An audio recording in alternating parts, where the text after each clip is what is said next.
नमस्कार। कभी सोचा है कि संगीत की दुनिया में कदम रखते ही एक सवाल हमेशा सामने क्यों आ जाता है? सवाल ये कि रियाज के लिए क्या बेहतर है, तानपुरा या फिर हारमोनियम? तो चलिए आज इसी उलझन को सुलझाते हैं। देखिए, ये एक ऐसी दुविधा है ना जो लगभग हर नए सीखने वाले के मन में आती है।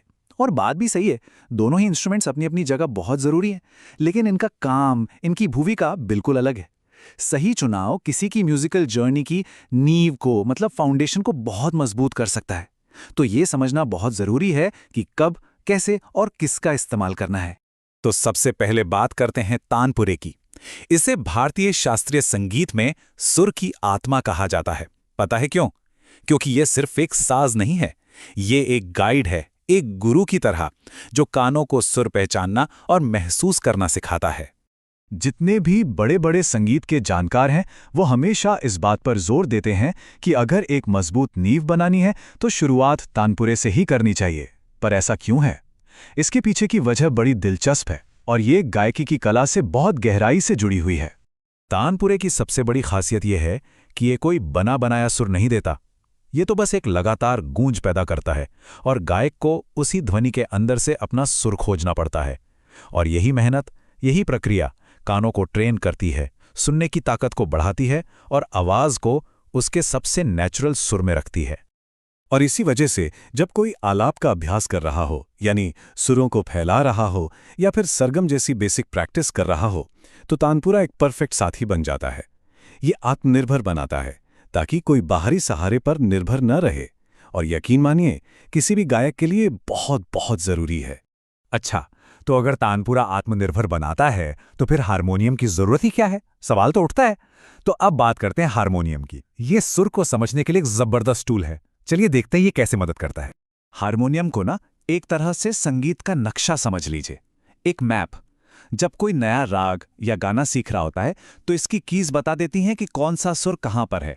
इससे सुरों और स्केल को समझना बहुत ही आसान और तेज हो जाता है, मतलब सीखने की रफ्तार बढ़ जाती है।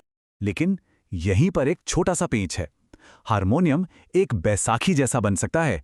अगर कोई हर वक्त इसे देखते कर ही गाता रहेगा तो कान, कह सकते हैं कि आलसी हो जाते हैं। वो जो कान से सुर को पकड़ने और उसे महसूस करने की आदत तानपुरे से बनती है, वो हारमोनियम पर जरूरत से ज्यादा निर्भर रहने से धीरे धीरे कम होने लगती है।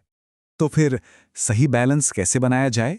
क्या कोई ऐसा तरीका है जिससे हम दोनों इंस्ट्रूमेंट्स का फायदा उठा सकें और उनके नुकसान से भी बच सकें? जी बिल्कुल, और इसका हल काफी सीधा और आसान है। तो चलिए अब जानते हैं वो तरीका जो एक अच्छा गायक बनने की नींव रखता है। एक ऐसा तरीका जिसमें हम दोनों साजों का उनकी अपनी अपनी खूबियों के हिसाब से इस्तेमाल करेंगे। यहाँ पे पूरी बात का निचोड़ है। सबसे पहले हारमोनियम के साथ सुरों को समझ लीजिए, उन्हें दिमाग में बिठा लीजिए और जैसे ही वो क्लियर हो जाएं, हारमोनियम को बंद कर दीजिए। फिर तानपुरा चलाइए और सिर्फ अपने कानों पर भरोसा करके उन्हीं सुरों को गाने की प्रैक्टिस कीजिए। इसे याद रखने का सबसे आसान तरीका यह है, सीखने के लिए हारमोनियम और अभ्यास यानी रियाज के लिए तानपुरा। जब कुछ नया सीखना हो तो हारमोनियम का इस्तेमाल करें और जो सीख लिया है उसे पक्का करने के लिए, अपनी आवाज में उतारने के लिए तानपुरा चलाएं। ये दोनों के बीच एक परफेक्ट बैलेंस है। तो ये स्लाइड पूरी बात को एक लाइन में बता देती है। हारमोनियम है सुर को समझने के लिए और तानपुरा है एकदम पक्के रियाज के लिए। इस सीधे से नियम को अपनाने से किसी की भी गायकी की नींव बहुत मजबूत हो सकती है। तो अब जरा सोचिए, इस जानकारी के बाद रियाज करने का तरीका कैसे बदलेगा? क्या अब तक सिर्फ एक ही साज का इस्तेमाल हो रहा था, या शायद दोनों का, पर सही तरीके से नहीं? ये सवाल किसी के भी संगीत के सफर को एक नई और सही दिशा दे सकता है।